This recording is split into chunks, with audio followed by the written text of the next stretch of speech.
नमस्कार। विद्यार्थी की इधर मंडल सुनाता कि मेरे प्रिय विद्यार्थी मित्र छोटू, प्रिंस, उमेश, मनीष, अन्य समस्त प्रिय विद्यार्थी मित्रों की ओर से आज़ाद अमर 108 यूट्यूब चैनल पर आप सभी विद्यार्थी मित्रों का हार्दिक स्वागत, अभिनंदन, वंदन करते हुए आज लीजिए संतों पर थोड़ी चर्चा इसलिए करेंगे कि अभी हाथरस में एक भगदड़ में लगभग 150 के लोगों की जानें गई हैं। अभी घायल पड़े, मरने वालों की संख्या जारी है। तो देखिए, ये जितने भी बाबा हैं देश में पाखंडी हैं। बाबा के नाम से देश पर अत्याचार और अनाचार होता रहा। रावण ने जब सीता का हरण किया तब बाबा का ही रूप बनाया था। ये लोग बाबा के रूप में लोग विश्वास कर लेते हैं, भगवान के भक्त हैं। और अगर जिस प्रकार सरकार ने गौशाला बना दी है आवारा गायों को बंद करने के लिए, तो आवारा गाय इतनी होगी नहीं बंद हो पाए। लेकिन इन संतों को अगर बाबाशाला बना दी जाए, तुम यहीं रहोगे, यहीं खाओगे, भजन करो, और साल में जो पर्व पड़ते हैं तुम्हें तीर्थ यात्रा करा दी जाएगी, गंगा स्नान करा दिया जाएगा। तो मैं कहता हूँ इस 100 में केवल 10-5 बाबा ऐसे होंगे जो तैयार होंगे रहने के लिए। बाकी सब ये पाखंडी हैं। सब गृहस्थ में अपना सब पैसा लाते हैं, घूमते हैं। कोई अपना पेट पाल रहा, कोई बिना टिकट से यात्रा कर रहा है। बाबा कोई नहीं सही है देश के अंदर। ये बड़े बड़े महात्मा हो गए। महात्मा थे संत कबीर, नानक, बुद्ध, कबीर, स्वामी दयानंद, स्वामी विवेकानंद, समर्थ गुरु रामदास जी, ऐसे अनेक हुए। दक्षिण भारत में तो काफ़ी हुए, नामदेव और संत हुए हैं। तो संत का मतलब है जो संत को रूप धारण करे और जनता की भलाई के सोचे। तो अब छोटी सी एक मिसाल मैं दे रहा हूँ। पहले तो बात ये है कि देखिए, ये भारत की जनता, इस देश की जनता इतनी बेवकूफ़ है। हिंदू समाज में ऐसा पाखंड फैला दिया गया कि इनकी सेवा करो, उनकी बात मानो। जरा सा कुछ बोलने लगे उन्हें भगवान मानने लगे। जगह जगह पर अपनी दुकान खोल करके सत्संग करने लगे। खूब चढ़ावा होता, खूब पैसे उन्हें मिलते हैं और लोग उन्हें भगवान की तरह पूछते हैं। लाखों की भीड़ हो जाती है और भीड़ में ही भगदड़ हुई है।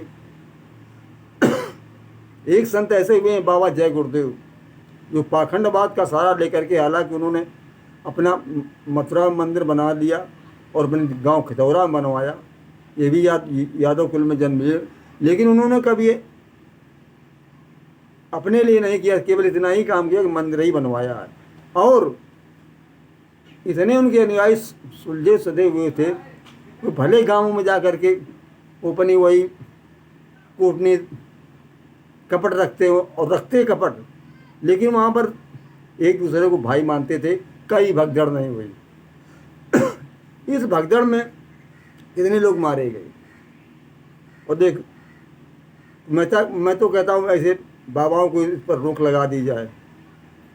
अब समर्थ गुरु रामदास जैसे इनका उदाहरण दे रहे हैं, तो नानक, बुद्ध, कबीर जी, इनके उदाहरण काफ़ी है, लेकिन हम समर्थ गुरु रामदास पर एक छोटा सा उदाहरण देंगे कि समर्थ गुरु रामदास, इनकी बारात गए जाने को तैयार थे। माँ के कहने पर उन्होंने शादी की, लेकिन वहाँ से मंडप से भाग खड़े हुए थे।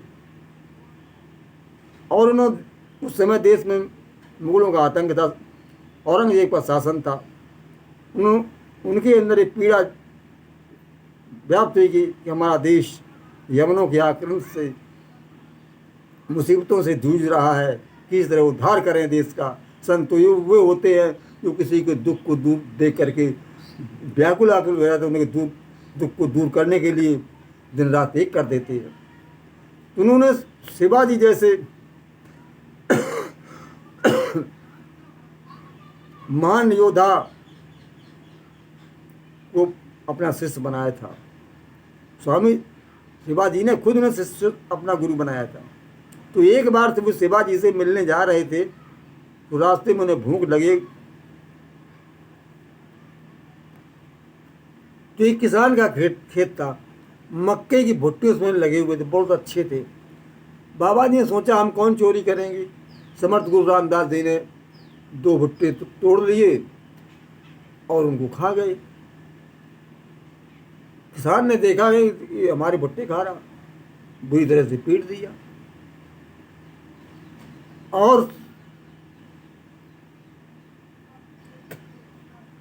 इधर ये पर उन्होंने कुछ कहा नहीं, चल दिया शिवाजी से मिलने के लिए। कुछ लोगों ने बताया गुरुजी को किसान ने पीट दिया है। शिवाजी ने उन्हें बुलाया, किसान डर गया, देखा कि तो बाबा वही बैठे थे मैंने पीटा था, अब हमें दंड मिलेगा। तो शिवाजी ने हाल पूछा तो समर्थ गुरु रामदास देखे संतों की कितनी महानता है ये।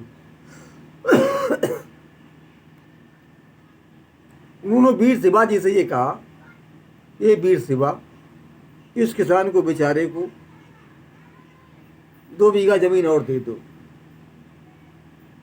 किसान खुश हुआ, अरे ऐसे तो ये कहना चाहे जैसे खेत छीन लो उससे, उसको पीटो। संत तो वे होते हैं जो हमारे ऊपर अपकार करें, उपकार भलाई ना करें, हमें मारें बुराई करें, उस पर भी उनकी भलाई सोचें। 1-2 दिन रहे समर्थ गुरु रामदास जी, और कहा मैं चलता हूँ और राजकाज की व्यवस्था इसी तरह से धर्म कर्म को कर्तव्यों को निभाते हुए पूर्ण तरह से करना, तुम्हारी विजय होगी, तुम निश्चय ही स्वतंत्र मराठा राज की नींव डाल सकोगे। उन्हीं के कहने पर चलते रहे, कभी अन्याय नहीं किया।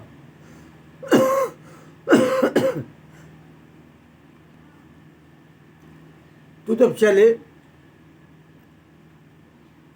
तो उन्होंने शिवाजी ने एक कागज की पुड़िया उसमें डाल दी। शिवाजी तो वापस करके विदा करके चले गए। समर्थ गुरु रामदास ने देखा कि इस पुड़िया में क्या है। तो उस पुड़िया में लिखा था कागज में कि गुरुदेव, ये सारा राजकाज और मैं और मेरा परिवार आपके चरणों में समर्पित है, ये राज आपका है। जब दूसरी बार शिवाजी से मिलने गए तो उन्होंने कहा, अरे शिवा, मैं राजकाज को क्या करूँगा, मैं तो सन्यासी हूँ, देश की सेवा करता हूँ, समाज की सेवा करता हूँ। अरे कम से कम पावा शेर हमें सत्तू बांध डाल देता तो रास्ते में अपनी भूख तो मिटा लेता, इस पुड़िया से क्या होगा। ऐसे होते हैं संत, इन्हें संत कहते हैं। संत ये नहीं है आजकल की तरह से राम रहीम आसाराम और ये बागेश्वर धाम और ये हादसा करके भागे भागे फिर रहे हैं, शाखा बेस्वरी नारायण हरि, क्या जो ऐसो आराम की ज़िंदगी जी रहे हैं, नाक तलक भोग भरे हुए और लड़कियों के साथ दुष्कर्म भी करने वाले ये। इनके अपार पैसा इनके पास है। एक वो थे समर्थ गुरु रामदास, जिन्होंने कहा था कि हमको सत्तू डाल देता तो मेरा पेट तब भी भर जाता, केवल पेट के लिए थे। तो मैं कहता हूँ सरकार को इस पर ध्यान देना चाहिए, ऐसे बाबाओं पर अंकुश लगाना चाहिए।